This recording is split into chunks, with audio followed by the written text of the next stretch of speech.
안녕하십니까. 이화여자대학교 권세원이라고 합니다. 오늘 그 짧은 강의에서 지금 수강하시는 분들께 말씀드리고 싶은 강의 내용은 글로벌 ESG 인증 현황과 사례, 그리고 우리 기업의 대비 방안에 대한 부분입니다.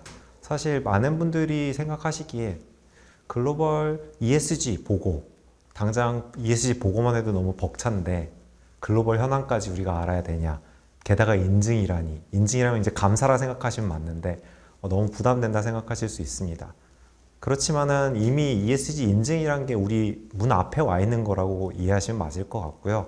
그래서 우리 기업도 그에 따라서 현황은 어떤지, 그리고 앞으로 우리는 어떻게 대응해야 될지를 좀 알 필요가 있는 것 같아서 이 강의 내용을 좀 꾸며 보았습니다. 먼저 이게 오늘 말씀드릴 목차고요. 이제 넘어가서 일단 ESG 공시에 대한 얘기부터 말씀을 드리겠습니다. 많이 들으셨을 것 같습니다.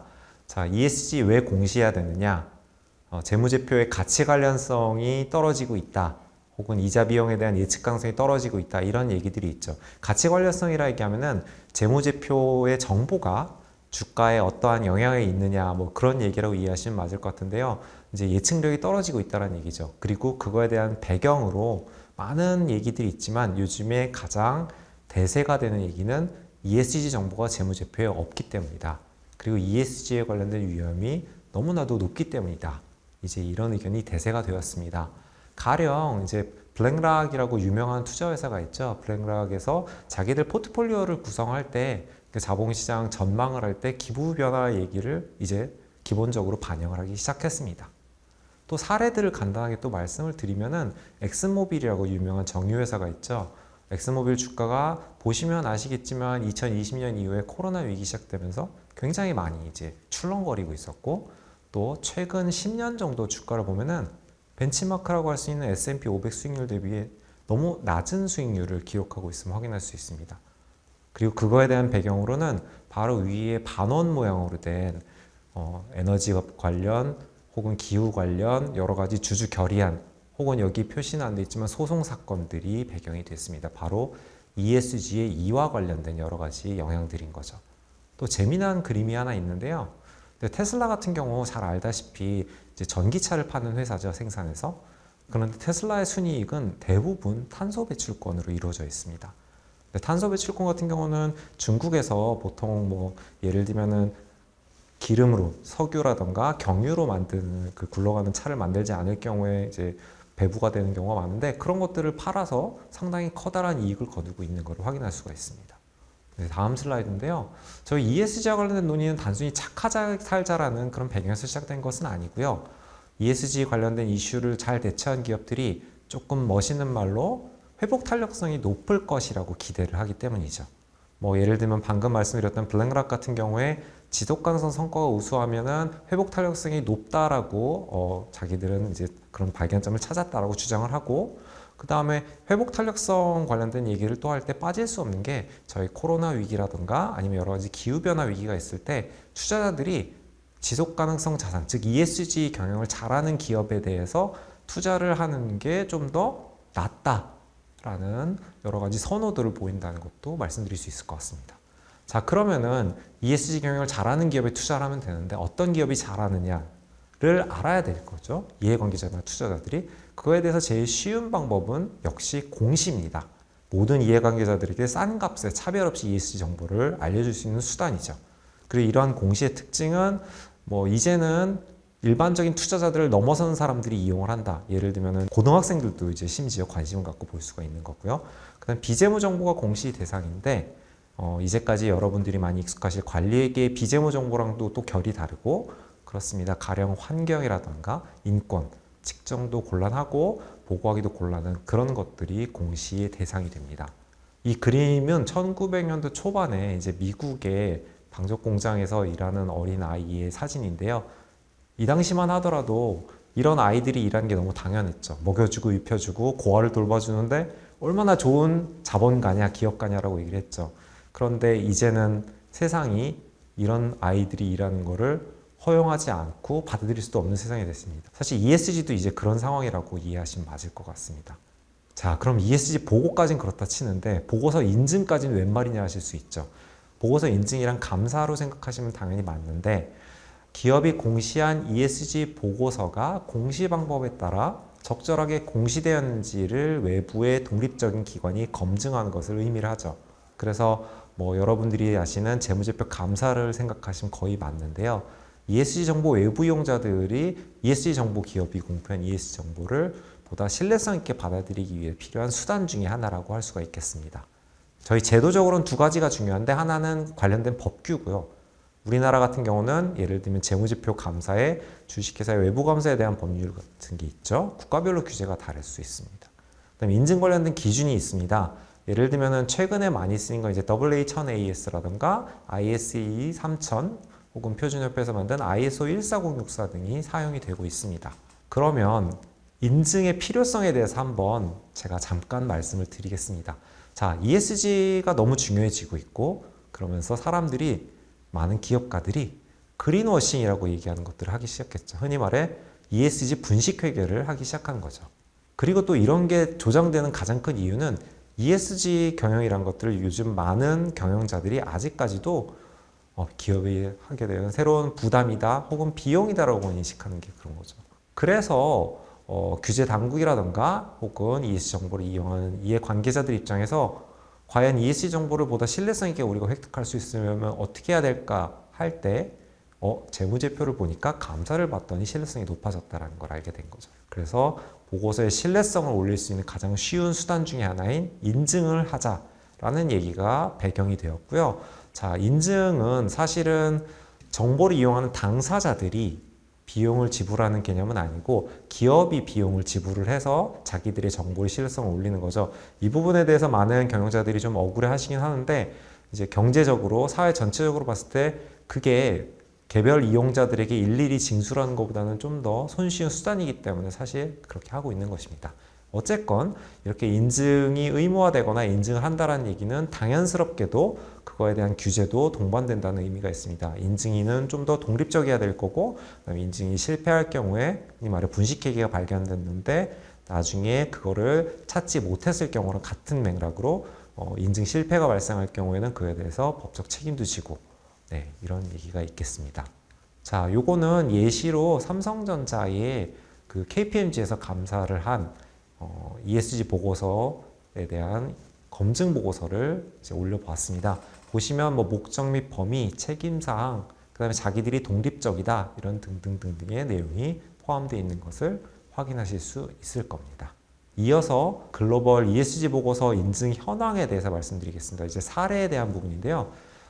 글로벌하게 이게 조사된 게 2021년이 최신이라서 소개를 드립니다. 국제회계사연맹에서 전 세계 22개국의 ESG 보고서 및 인증 현황을 조사해서 발표를 했습니다. 대상은 21년 3월 말 기준으로 각 국가별, 우리나라도 포함되어 있습니다.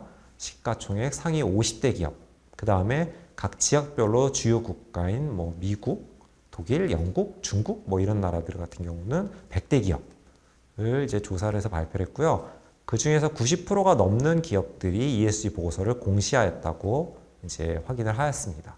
그리고 공시된 보고서 중에는 절반 정도가 인증을 받았고요. 감사를 받았다는 의미죠. 그리고 인증을 받은 경우에 63%는 회계법인으로부터 인증을 받았다고 이제 확인을 하였습니다. 또 회계법인이 수행한 인증 업무 중에서는 88%가 ISA 3000이라는 인증 기준, 요거는 국제회계사연맹에서 만든 기준인데 그거에 의해서 이루어졌다라는 것도 확인할 수 있었습니다. 자, 요거의 정보만을 보면 좀 되게 건조한 내용인데 이거의 임플리케이션을 좀 확인해 보면 인증 비율이 국가별로 상당한 편차를 보여주고 있습니다. 예를 들어서 ESG 경영 정보의 인증이 이미 의무화된 국가들인데 프랑스, 스페인, 이탈리아 같은 나라들 같은 경우는 인증 비율이 굉장히 높은 편입니다. 뒷 슬라이드에서 말씀을 드리겠지만 90%가 넘는 경우가 많고요.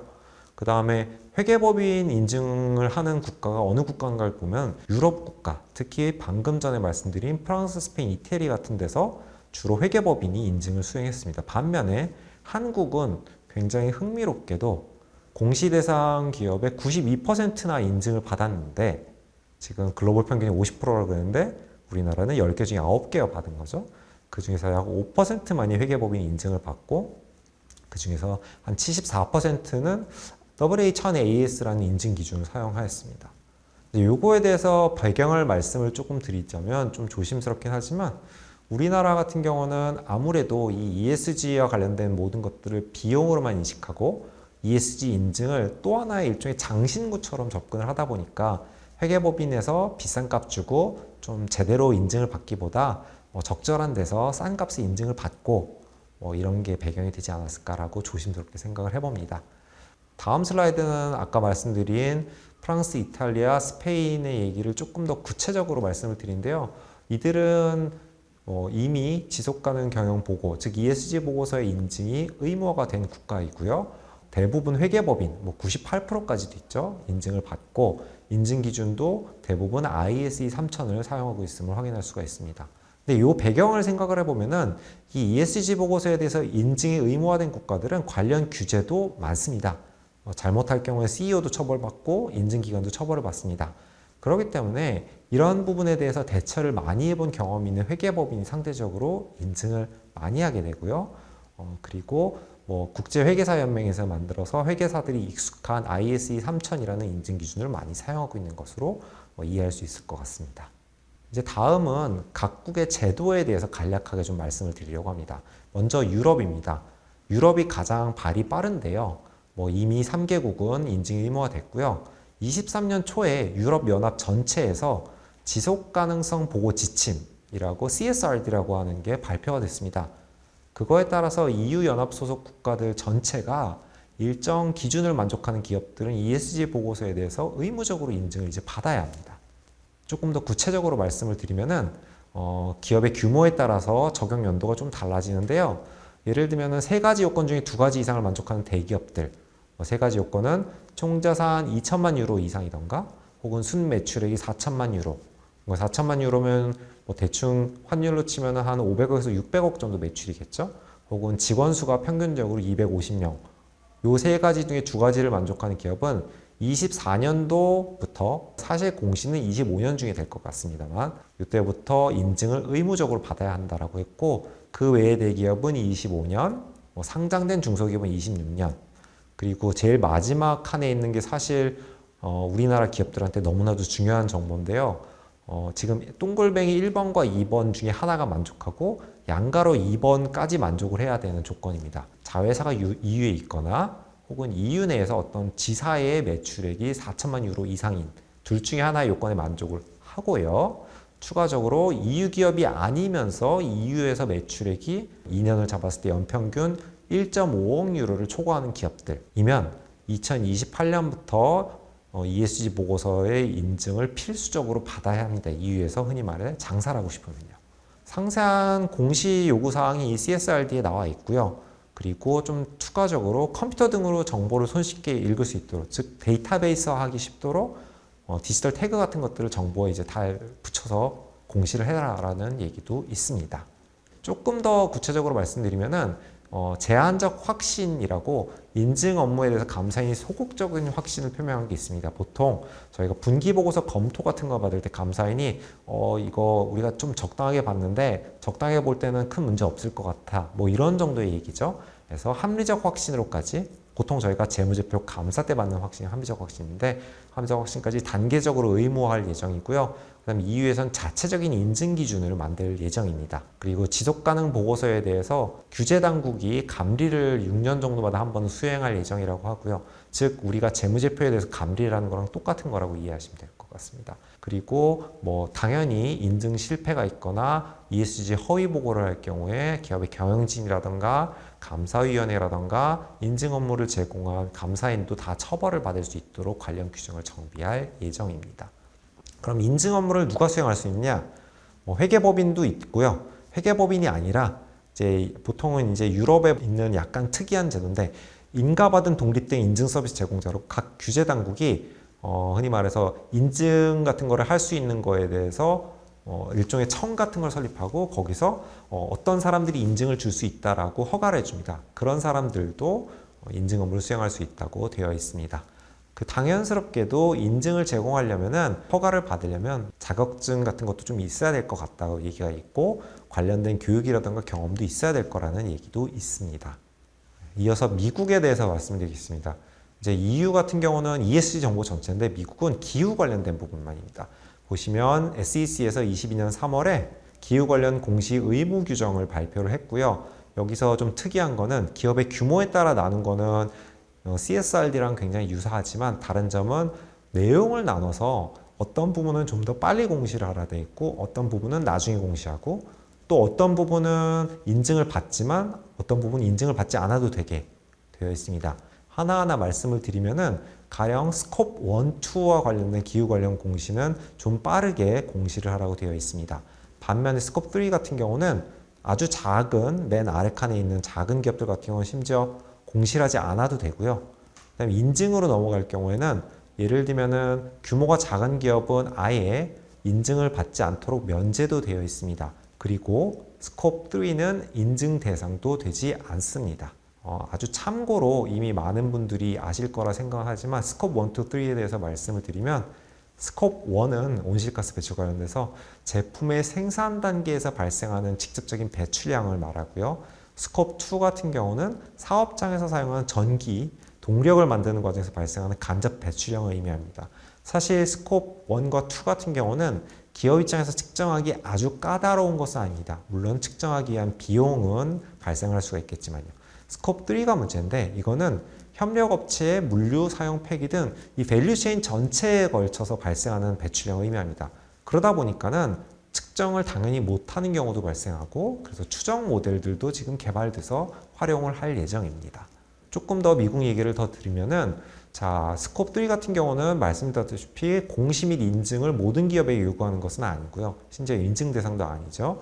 그 다음에 스콥 3 공시는 법적 책임에 대해서 회피 조항도 적용이 됩니다.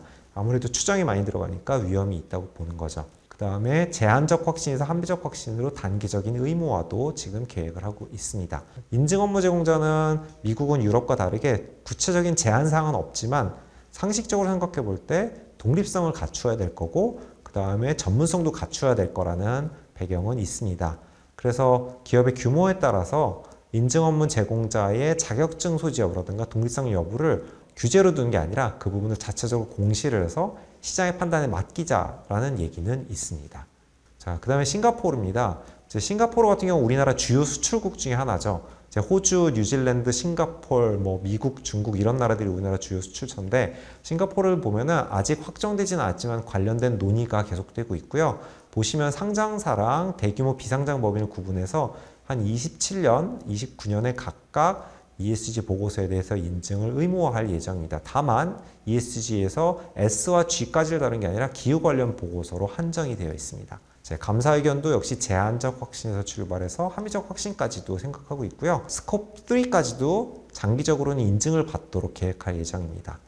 인증 업무 제공자 같은 경우는 좀 구체적으로 좀 정의를 했는데 예를 들면은 ACRA에 등록된 회계법인, 감사 등록이 된 회계법인이라 이해하시면 될 것 같고요. 그 다음에 싱가포르 국립인증위원회에서 공인한 인증 업무를 제공할 수 있는 법인도 인증을 할 수 있게 하려고 하고 있습니다. 당연히 인증하는 사람들은 과거 교육도 받아야 될 거고 경험도 좀 보여야 되지 않겠냐라는 얘기도 있습니다. 그 다음은 호주와 뉴질랜드입니다. 호주 같은 경우도 지금 확정된 건 없지만 계속 논의를 하고 있고요. 기후 중심으로 제한적 인증에서 합리적 인증으로 전환할 계획입니다. 그리고 스콥 1, 2와 스콥 3를 확신의 범위를 좀 다르게 가져가려고 하고 있습니다. 인증 업무는 회계감사를 수행하는 감사인이라던가 아니면은 여기는 이제 CER이라 불리는 등록 감사인 또 따로 있는데 이 사람들도 할 수 있게 하려고 계획을 하고 있습니다. 뉴질랜드는 이미 통과가 돼서 2024년 10월 이후 온실가스 배출량 스콥 1, 2, 3에 대해서는 인증 대상이 되고요. 향후 이 온실가스 배출량뿐만 아니라 기후 관련된 모든 이슈에 대해서도 인증 범위를 확대하려고 계획을 하고 있습니다. 중국과 일본 같은 경우는 제가 소개해드리진 않았는데 여기는 좀 우리나라보다도 오히려 좀 진도가 늦어서 말씀을 안 드렸습니다. 이제 우리 기업의 대응 방안에 대한 얘기인데 사실 이 부분이 중요한데 모두 다 아시는 그런 얘기를 그냥 한 번 더 말씀을 드리는 것 같습니다. 해외 진출 기업들은 이제 ESG 보고서 인증이 너무 중요해지고 있을 것 같아요. 예를 들면 EU에서 자회사가 있거나 혹은 지사가 상당히 큰 규모 혹은 수출을 많이 하시는 우리나라 중견기업 정도 되는 기업들은 이제 ESG 정보 인증을 장기적으로는 필수적으로 이미 받아야 될 것 같습니다. 한국의 규제를 없더라도요. 그 다음에 미국이나 호주나 싱가포르 같이 우리나라 주요 수출 대상 국가들은 사실 외국 기업의 CSRD처럼 ESG 보고서 인증하라고 강요하고 있지는 않습니다. 그렇지만은 ESG 보고서를 인증받았냐 여부가 비관세 장벽의 하나로 작동할 여지는 충분히 있고, 요즘에도 잘 아시다시피 소비자들이 뭐 착한 소비다 뭐 이러면서 여러 가지 관심을 갖기 때문에 어쩔 수 없이 인증을 받아야 되는 상황이 될 수도 있을 것 같습니다. 그래서 중요한 게 사실 이번인데, 우리 경영자들의 인식 전환이 이제 중요할 것 같습니다. 이제 ESG 관점의 경영은 이제 대세고, 뭐 이걸 비용으로만 인식을 하면은 너무 이제 부담으로만 됩니다. 피할 수가 없는 상황이라고 이해하시면 될 것 같아요. 특히 상장회사 정도 되면은 ESG 보고서 인증을 이제 받도록 한다는 거는 이 ESG 정보가 허위거나 아니면은 인증 보고서 자체가 잘못 작성되면은 경영자라든가 인증 업무를 수행한 사람한테 법적 책임을 지운다는 의미가 당연히 있고요. 거기에 더해서 이제 사회적, 문화적, 다양한 경제적 책임까지도 따라서 지게 되는 상황이 될 겁니다.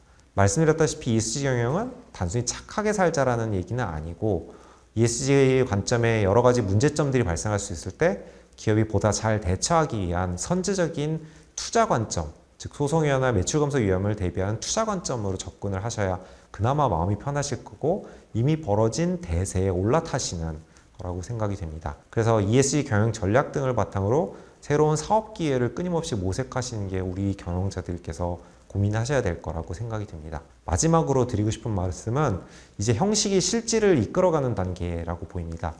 이미 우리나라 상장회사들 경우에 많은 경우 ESG 위원회가 이사회 내에 설치되어 있고, 공공기관이나 대학교들도 ESG 관련된 위원회나 뭐 내부 부서들을 운영해서 설치를 하고 있습니다.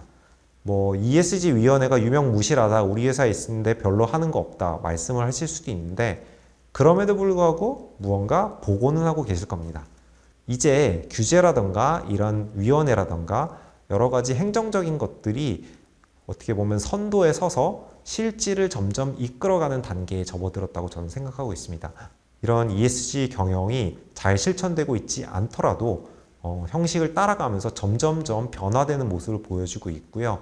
그리고 이런 상황에서 좀 더 빠르게 대응한 기업들은 아마도 이런 어려운 환경에서 좀 더 잘 적응하고 흔히 말해 승리자가 될 수 있지 않을까라는 생각을 하면서 오늘 강의를 마치도록 하겠습니다. 경청해 주셔서 감사합니다.